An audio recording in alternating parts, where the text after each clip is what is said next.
बंगाल में सरकार क्या बदली, सरहद पार बैठी दुश्मनों का मानसिक संतुलन ही बिगड़ गया। जो घुसपैठिए कल तक दिल्ली, मुंबई और हैदराबाद में बसने के ख्वाब देख रहे थे, आज उनके सपनों पर शुभेंदु अधिकारी ने कटीली तारों की बाढ़ चला दी है। बांग्लादेश के कट्टरपंथी अब ट्रैक्टरों में भरकर सड़कों पर सर पीट रहे हैं और जानते हैं क्यों? क्योंकि अब वोट बैंक वाली राजनीति खत्म हो चुकी है और देश प्रथम का दौर शुरू हुआ है। पाकिस्तान से मदद की गुहार, भारत को 3 घंटे में कब्जा करने की धमकी और सीएम शुभेंदु को मुस्लिम बनाने की हिमाकत। आखिर एक फैसले ने ढाका से लेकर कट्टरपंथी मौलानाओं तक इतनी आग क्यों लगा दी है? आज की स्पेशल रिपोर्ट में देखिए उस बॉर्डर फेसिंग की पूरी कहानी जिसने घुसपैठियों का इलाज शुरू कर दिया है। पश्चिम बंगाल में सत्ता परिवर्तन का असर अब अंतर्राष्ट्रीय स्तर पर दिखने लगा है। मुख्यमंत्री की कुर्सी संभालते ही शुभेंदु अधिकारी ने अपनी पहली कैबिनेट बैठक में वो फैसला लिया जिसका इंतजार पूरा देश दशकों से कर रहा था। फैसला था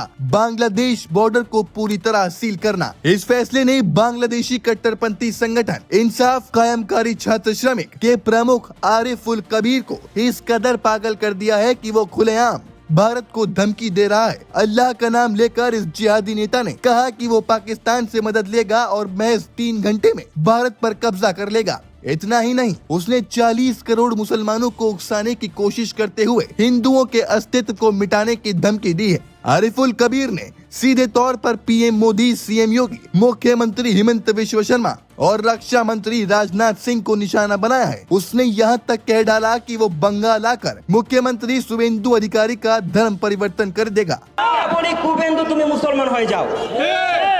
ये बौखलाहट बता रही है कि वो चोट कितनी गहरी लगी है। इस गुस्से की असली वजह है शुभेंदु सरकार का वो निर्देश जिससे बीएसएफ को बॉर्डर फेसिंग के लिए जमीन देने की प्रक्रिया को महज 35 दिनों के भीतर पूरा करने को कहा गया है। आपको बता दें कि गृह मंत्रालय ने पिछली ममता सरकार को 7 बार पत्र लिखे थे, लेकिन जमीन का आवंटन लटका रहा। आरोप है कि घुसपैठ को वोट बैंक के लिए बढ़ावा दिया गया, लेकिन अब तस्वीर बदल चुकी है। जिन रास्तों से बांग्लादेशी आराम से भारत में घुस आते थे, अब वहाँ फौलादी बाढ़ लगाने की तैयारी शुरू हो गई है। उधर बांग्लादेशी प्रधानमंत्री तारिक रहमान के करीबी और विदेश मामलों के सलाहकार हुमायूं कबीर भी इस सख्ती से परेशान हैं। उन्होंने कहा कि बांग्लादेश तारों की बाढ़ से नहीं डरता और वो भारत के हर कदम पर नजर रखेंगे। हालांकि उन्होंने इसे चुनावी बयानबाजी बताने की कोशिश की, लेकिन उनके लहजे में शेख हसीना को भारत में शरण दिए जाने की टीस साफ नजर आई। हुमायूं कबीर ने चेतावनी भरे लहजे में कहा कि ढाका अब सीमा के मुद्दों पर झुकने वाला नहीं है। यह सिर्फ